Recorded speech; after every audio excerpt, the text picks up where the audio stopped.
नमस्कार, sports centre programme में आपका स्वागत है। मैं हूं अमृत उपाध्याय। अलग अलग पीसीएस परीक्षाओं के साथ ही लगभग हर एक एग्जाम में स्पोर्ट्स सेगमेंट अपना वेटेज रखता है, लेकिन अभी तक स्पोर्ट्स के लिए यूट्यूब पर कोई अलग से प्रोग्राम नहीं है जिससे आप स्पोर्ट्स की सारी इंपॉर्टेंट खबरों को एक ही जगह पर देख सके। इसीलिए स्टडी IQ की टीम अब हर हफ्ते नेशनल इंटरनेशनल लेवल के सभी इंपॉर्टेंट स्पोर्ट्स न्यूज इवेंट्स को स्पोर्ट्स सेंटर प्रोग्राम में कवर करेगी। हमें उम्मीद है कि इस प्रोग्राम से पीसीएस और बाकी सभी एग्जाम्स की तैयारी में आपको मदद मिलेगी। तो आइए हालिया इवेंट्स पर नजर डालते हैं। नेशनल गेम्स के 36वें एडिशन का आयोजन गुजरात में किया जाएगा। यह इवेंट 27 सितंबर से 10 अक्टूबर के बीच आयोजित होगा। गुजरात में पहली बार नेशनल गेम्स आयोजित होंगे। ये इवेंट गुजरात के 6 शहरों में अहमदाबाद, गांधीनगर, सूरत, बड़ोदरा, राजकोट और भावनगर में आयोजित किए जाएंगे। आपको बता दें कि आज़ादी के बाद नेशनल गेम्स साल 1948 में लखनऊ में आयोजित हुए थे। एक आधिकारिक सूचना के मुताबिक लास्ट नेशनल गेम्स साल 2015 में केरल में आयोजित हुए थे। इसके बाद पेंडेमिक और अन्य वजहों के चलते ये गेम्स आयोजित नहीं हो पाए। ये तो बात हुई नेशनल गेम्स की, लेकिन क्या आपको पता है कि भारत का नेशनल गेम यानी राष्ट्रीय खेल क्या है? आप में से बहुत सारे लोग हॉकी या क्रिकेट जवाब देंगे, लेकिन आपको जानकर हैरानी होगी कि आधिकारिक तौर पर भारत का कोई भी नेशनल गेम नहीं है। दरअसल 15 जनवरी 2020 को union ministry of youth affairs ने एक RTI के जवाब में ये रिप्लाई दिया था। The government has not declared any sport और game as the Indian national game as the government's objective to encourage और promote all popular sports discipline. यानी भारत सरकार हर गेम को समान रूप से बढ़ावा देना चाहती है, इसलिए किसी एक गेम को नेशनल गेम घोषित नहीं किया गया है। आपको क्या लगता है, क्या भारत का कोई नेशनल गेम होना चाहिए? कमेंट बॉक्स में बताइए। चलिए अगली खबर देखते हैं। सरकार ने एथलीट्स और पूर्व स्पोर्ट्स पर्सन्स के लिए ड्यूज और अवार्ड्स को हासिल करना आसान बना दिया है। अब अवार्ड्स और ड्यूज के लिए ऑनलाइन अप्लाई किया जा सकता है। इसके लिए सरकारी ऑफिस को विजिट करने की जरूरत नहीं होगी। इसके लिए खेल मंत्रालय के पोर्टल पर जरूरी दस्तावेज यानी डॉक्यूमेंट्स को अपलोड करके पेमेंट क्लियर कराई जा सकती है। साथ ही पेंशन स्कीम यानी Deendayal Upadhyay national welfare scheme for sports persons को भी ऑनलाइन कर दिया गया है। आपको बता दें कि Pandit Deendayal Upadhyay national welfare fund for sports persons को साल 1982 में शुरू किया गया था। इसे स्पोर्ट्स पर्सन्स को मदद मुहैया कराने के लिए लॉन्च किया गया था जिन्होंने खेल के जरिए देश का मान बढ़ाया हो। साल 2017 में इसे योजना के तौर पर रिवाइज किया गया। भारत और इंग्लैंड के बीच T20 क्रिकेट मैच की सीरीज आयोजित की जा रही है। इसके पहले मुकाबले में भारत ने जीत दर्ज की, साथ ही एक नया रिकॉर्ड भी अपने नाम किया। इस मैच में डेब्यू कर रहे अर्शदीप सिंह ने अपना पहला ही ओवर मेडन ओवर फेंका। वे ऐसा करने वाले तीसरे भारतीय गेंदबाज बन गए, यानी T20 इंटरनेशनल में डेब्यू करते वक्त पहला ओवर मेडन फेंकने वाले तीसरे गेंदबाज। उनसे पहले अजित आगरकर और झूलन गोस्वामी ऐसा कर चुके हैं।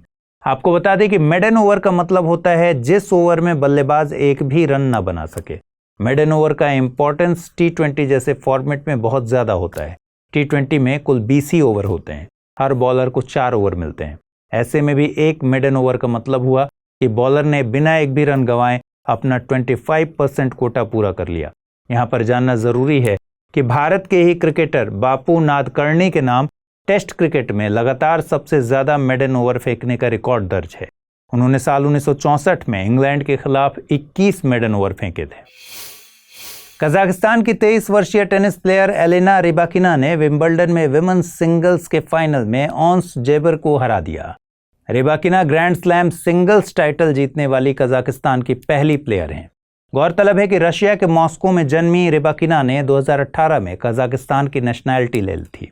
आपको बता दें कि ऑन्स जेबर भी पहली अरब महिला हैं जो किसी ग्रैंड स्लैम टूर्नामेंट के सेमीफाइनल्स तक पहुंची हैं।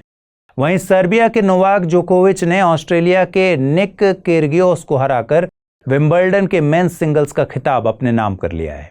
यह जोकोविच का 7th विंबलडन टाइटल और 21st ग्रैंड स्लैम क्राउन है। और इसके साथ ही ये स्विट्जरलैंड के रोजर फेडरर से एक स्लैम आगे और स्पेन के राफेल नडाल से एक स्लैम पीछे हैं, जो अब तक 22 मेजर्स का रिकॉर्ड बना चुके हैं। सबसे ज्यादा विंबलडन खिताब जीतने के मामले में भी रोजर फेडरर पहले नंबर पर हैं। उन्होंने अभी तक 8 विंबलडन खिताब जीते हैं। गौरतलब है कि विंबलडन दुनिया का सबसे पुराना टेनिस टूर्नामेंट है। 1877 के बाद से यह लंदन के ऑल इंग्लैंड क्लब में आयोजित किया जाता है। यह 4 ग्रैंड स्लैम टूर्नामेंट्स में से एक है। इसके अलावा बाकी के जो 3 ग्रैंड स्लैम टूर्नामेंट्स हैं वो हैं ऑस्ट्रेलिया ओपन, यूएस ओपन और फ्रेंच ओपन। आज के एपिसोड से हम खेलों से जुड़े कुछ शब्दों पर भी चर्चा करेंगे, उनका मतलब भी जानेंगे और उनके पीछे की कहानी भी। आज हम साल 1933 की जुलाई में हुई एक घटना की बात करेंगे जिसने क्रिकेट में एक नया शब्द जोड़ा। बात करेंगे चाइना मैन बॉलर की। अगर सीधे इसके मतलब की बात करें तो इसका अर्थ हुआ चीन का व्यक्ति, लेकिन गेंदबाजी में इसका मतलब है जब एक लेफ्ट आर्म स्पिनर अपनी उंगलियों की बजाय कलाई से गेंद को घुमा दे तो उसे चाइना मैन गेंदबाज कहा जाता है। इंटरनेशनल लेवल पर कम ही ऐसे बॉलर्स हैं जिन्हें चाइना मैन गेंदबाज के तौर पर पहचान मिली। इनमें साउथ अफ्रीका के पॉल एडम्स, ऑस्ट्रेलिया के माइकल बेवन और भारत के कुलदीप यादव जैसे गेंदबाजों का नाम शुमार है। कुलदीप यादव भारत के पहले चाइना मैन गेंदबाज हैं। लेकिन अगर हम इस बारे में सोचें कि इस तरह की गेंदबाजी को चाइना मैन ही क्यों कहा गया, इंडिया मैन क्यों नहीं कहा गया, तो आपको सवाल एकदम वाजिब लगेगा। और इस वाजिब सवाल का जवाब भी बेहद सीधा सा है, क्योंकि सबसे पहले इस तरह की गेंदबाजी एक चीन के क्रिकेटर ने की थी। जी हाँ, वही चीन जिसका क्रिकेट से कोई लेना देना नहीं है, लेकिन पहला चाइना मैन बॉलर उन्हीं का था। दरअसल वेस्टइंडीज की तरफ से खेलने वाले एलिस आचोंग चीनी मूल के व्यक्ति थे। वाकया 25 जुलाई 1933 का है, जब मैनचेस्टर में इंग्लैंड और वेस्टइंडीज के बीच टेस्ट मैच खेला जा रहा था। वेस्टइंडीज की तरफ से लेफ्ट हैंड स्पिनर एलिस आचोंग ने कलाई के सहारे एक अनएक्सपेक्टेड बॉल फेंकी जो ऑफ से लेग की तरफ टर्न हो गई। बल्लेबाजी कर रहे थे वॉल्टर रॉबिन्स, वे टर्न को समझ नहीं पाए और स्टंप हो गए। पवेलियन लौटते हुए उन्होंने गुस्से में एम्पायर से कहा, fancy being done by a bloody China man.